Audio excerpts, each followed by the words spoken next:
Have a look at this position. This is from round 3 game between Gajanan and Ahan. You can see that white is up by a piece. This bishop is an extra piece.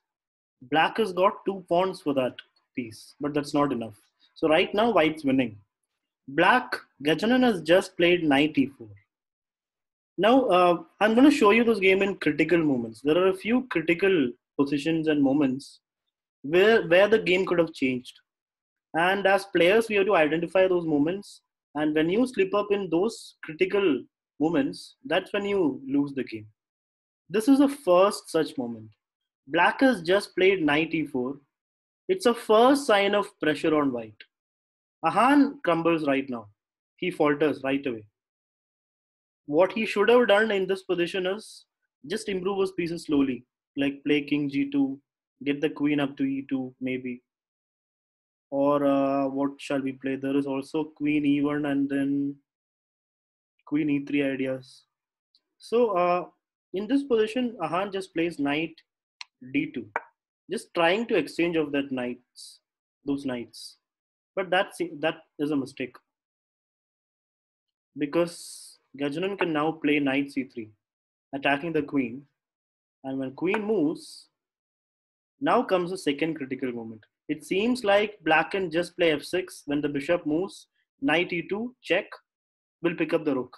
Like for example, that's what happened after f6. If the bishop moves, then knight e2 will pick up the rook for free. It's not even just an exchange, it's a free rook.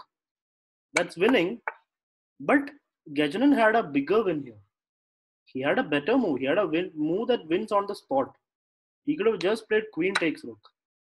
So this is the second critical moment. Gajanan could have done this, queen takes and then knight check, king moves. He is up by a full. What is Gajanan up by? He's up by an exchange and 2 pawns. From a position where white was up by a piece, Gajanan is now up by an exchange and 2 pawns. But he missed it. After queen e1, he plays f6. So Ahan sees that if he moves the bishop, knight e2 check will pick up the rook. So he just leaves the bishop there. He plays king h1, moving out of the fork. But he should have done king g2. Anyway, king h1. Now black is better. He gets back the piece. Gajanan is now up by 2 pawns, basically. Exchange. After queen f3, exchange. Queen a5. Black plays pawn a3. Nice move, opening up the position. Queen e1. Rook takes. So it clear 2 pawns up for Gajanan. So right now black is winning. Here he plays rook takes e3. He could have played rook queen e3. It will be a forced exchange of queens. Queen takes, rook takes. And with 2 passed pawns, it should be an easy win. But he did not do that. He played rook takes pawn. Rook check, king moves. It's still good. But here comes the third critical moment. Gajanan is completely winning, up by 2 pawns. Both kings are not safe. But black has more active pieces and 2 passed pawns. It's a check. Gajanan should have played queen e4. Instead, he played rook e4, pinning his own rook. And now came rook e1. The rook is gone. There is no way to save the rook. If you give white one chance, he's going to pick it up.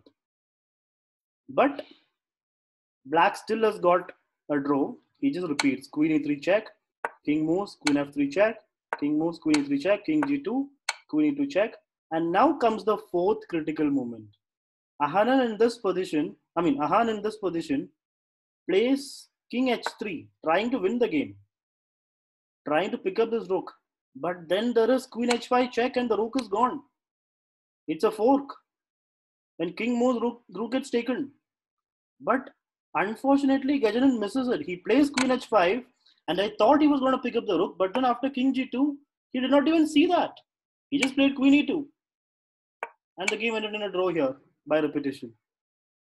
So there were 4 critical moments where the players could have taken the game with them. But they missed it. And at the end, the person who made the last mistake was the person who lost. And Ahan won this game. Gajanan lost the next round also after this loss.